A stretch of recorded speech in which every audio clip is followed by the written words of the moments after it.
Tornado and hailstones hit Sicily in Italy.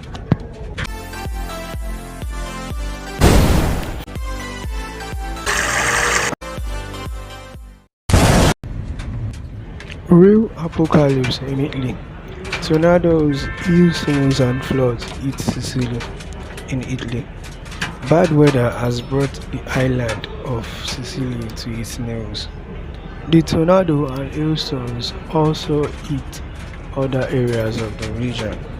A violent storm triggered a major hailstorm in the Trapani area of the town.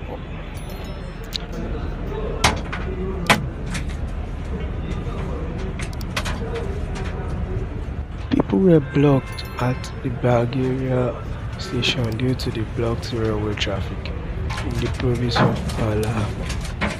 As you can see, it's really a terrible tornado. Let's watch.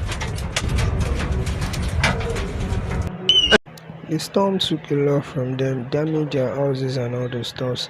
And as you can see in the video, see the man crying, seriously.